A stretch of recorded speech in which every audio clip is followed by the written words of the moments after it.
भारत गौरव आचार्य श्री पुलक सागर जी गुरुदेव के प्रवचन और लेटेस्ट धार्मिक भजन व कार्यक्रम निशुल्क देखने व सुनने के लिए हमारे YouTube चैनल जीन शरणम मीडिया को आज ही सब्सक्राइब करें और सबसे पहले देखने के लिए बेल आइकन पर क्लिक जरूर करें। बताइए, कोई अपनी तकदीर किसी को नहीं दे सकता है। मान्यवर, भारत वो देश है जो किसी के जमीन के टुकड़ों पर अपनी निगाह नहीं डालता है। हरे पाकिस्तान वालों से कहना, तुम्हारे पास तो रहने के लिए जमीन भी नहीं थी, खाने के लिए रुपए नहीं थे, मेरे भारत ने तुम्हें रुपए दिए हैं खाने के लिए, घर बसाने के लिए। जमीन तुम्हारा है क्या? जो है वो हमारा है। ध्यान रखिए, विचार करना है आपको। चाइना अभी चिल्ला रहा है, मुझे समझ नहीं आता है। लोगों ने कहा कि चाइना के सामान का बहिष्कार करो, चाइना से जो भी आ रहा है उसे बहिष्कार करो, कोई मत खरीदो, अपने देश के प्रति गर्व करो। बहिष्कार करना चाहिए, मैं भी समर्थन में नहीं हूं, बहिष्कार करो वहां के सामान का। लेकिन मैं थोड़ा सा नेताओं से पूछना चाहता हूं, जनता से तो बहिष्कार कराते हो, फिर उनका माल भारत में मंगाते क्यों हो? यदि मंगाना बंद कर दो तो जनता को बहिष्कार करने की कोई जरूरत नहीं। मंगाया भी जाता है, चाइना में होली नहीं मंगाई जाती, लेकिन रंग चाइना से आता है हमारे यहाँ। चाइना में दिवाली नहीं मनाई जाती, पटाखे दिवाली के यहाँ आते हैं। पहले देश के नेताओं को एक संकल्प करना चाहिए कि किसी भी बंदरगाह या किसी भी प्लेन से चाइना का सामान हमारे हिंदुस्तान में नहीं आना चाहिए। यदि भारत चाइना से सामान लेना बंद कर देगा, सब हेकड़ी भूल जाएगा चाइना। ध्यान रखना, आज हमारे कितना भी बड़ा बना हो, दादा बन के घूम रहा हो, यदि हम सामान नहीं लेंगे ना तो 2 वक्त की रोटी का इंतजाम चाइना के पास नहीं हो पाएगा। ध्यान रखिए मान्यवर, क्या करेंगे? विचार करना है। मेरा देश वो देश जिसने किसी की जमीन पर निगाह नहीं डाली। हम तो वो लोग हैं, यदि लड़ते हैं तो जमीन के टुकड़ों के लिए नहीं लड़ते, अपनी आन बान और शान के स्वाभिमान के लिए भारत युद्ध किया करता है। मैं आपसे इतना ही निवेदन करना चाह रहा हूं, प्रधानमंत्री लाल बहादुर शास्त्री जिन्होंने पाकिस्तान जीता, श्रीमती इंदिरा गांधी जिन्होंने बांग्लादेश जीता, श्री रामचंद्र जिन्होंने लंका जीती, कृष्ण ने मथुरा जीती। ध्यान रखिए, इतिहास पर दृष्टि डालिए। कृष्ण ने मथुरा जीती, राम ने लंका जीती।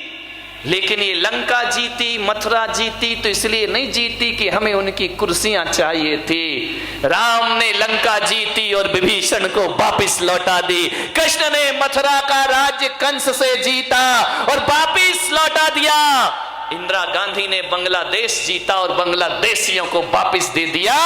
और लाल बहादुर शास्त्री ने पाकिस्तान जीता और भीख में उनका पाकिस्तान उन्हें वापस जीतना और लौटाना। बाहुबली ने भरत चक्रवर्ती का राज्य जीता और भरत को वापस लौटा दिया। हम तो वो लोग हैं जो जीतते हैं और जीतने के बाद उनकी धरती उनको वापस लौटा दिया करते हैं। ध्यान रखिए, बहुत कुछ है भारत के पास, शौर्य है, भारत के पास स्वाभिमान है, भारत के पास गर्व है, अपने आप, अपने इतिहास पर गर्व है। मान्य, ये मत सोचना कि भारत की पहचान लाल किला है, ये भी मत सोचना कि भारत की पहचान ताजमहल है या कुतुब मीनार भारत की पहचान है, अजंता एलोरा की गुफाएं भारत की पहचान है। नहीं भाई, यदि ये भारत की पहचान हो जाएंगे तो मेरा देश तो पत्थरों का देश हो जाएगा। मेरे देश की पहचान ताजमहल, लाल किला, कुतुब मीनार ही नहीं, मेरे देश की पहचान तो उसकी संस्कृति और सभ्यता हुआ करती है, और वो संस्कृति यदि कोई है तो जियो और जीने दो की संस्कृति हमारे देश की असली पहचान। वसुधैव कुटुंबकम, सारा विश्व हमारा परिवार है, ये हमारे देश की असली पहचान हुआ करती है। अमेरिका के एक संपादक ने 3 प्रश्न किए भारत से, उसके उत्तर आज 70 वर्ष हो गए, आज तक मिल नहीं पाए। मैं आपसे करता हूं वो प्रश्न। अमेरिका के एक संपादक ने भारत के सांसद से पूछा सन 1958 में, उसने पहला प्रश्न पूछा कि आपके देश का नाम क्या है। मैं आपसे पूछता हूं, बताइए, अपने बच्चे बैठे हैं, हमारे देश का नाम क्या है? नहीं मालूम? बोलो, क्या नाम? गर्व से बोलो जरा, हमारे देश का नाम क्या है? तो मैं आपसे पूछता हूं, फिर इंडिया नाम कैसे हो गया? ध्यान रखिए, मेरे देश का नाम तो भारत है ना, इंडिया नाम कैसे हो गया?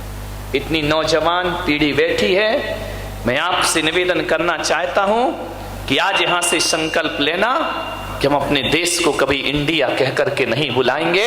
मेरा देश भारत है, मेरा देश भारत है, ये इंडिया नहीं हो सकता है। जब जब मेरे देश को कोई इंडिया कहता है तो मुझे 100 साल पुरानी गुलामी के दिन याद आ जाते हैं। इंडिया नाम तो अंग्रेजों ने दिया है आपको, ब्रिटिश हुकूमत ने आपको इंडिया नाम दिया है। अरे जब जब इंडिया कहोगे तो हमें गुलामी के दिन याद आएंगे, तो जब जब भारत कहोगे तो ऋषभ पुत्र भरत चक्रवर्ती याद आ जाएंगे, राम भ्रात भरत याद आएंगे, शकुंतला पुत्र भरत की याद। भारत संस्कृति है, भारत कहकर बुलाए, इसे इंडिया बिल्कुल ना कहें। ये गुलामी की भाषा, ये गाली है हमारे देश पर बहुत बड़ी। भारत बोलो। आज मैं वहां बैठा हूं बारामती में, इसलिए ज्यादा प्रसन्न हूं कि 71वीं आजादी का वर्ष मनाने का अवसर मिला है। जापान एक राष्ट्र है, अमेरिका एक राष्ट्र है, चाइना एक राष्ट्र है, रूस एक राष्ट्र है, और पड़ोस का तो नाम लेना ही बेकार है, ध्यान रखना। रूस एक राष्ट्र है, अमेरिका एक राष्ट्र है, जापान एक राष्ट्र है, और भारत भी एक। लेकिन इन राष्ट्रों में मेरा राष्ट्र थोड़ा अलग है, ध्यान रखना।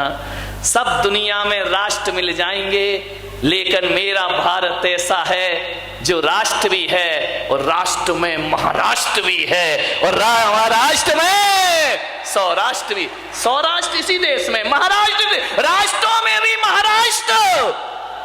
बोलो ना जय महाराष्ट्र।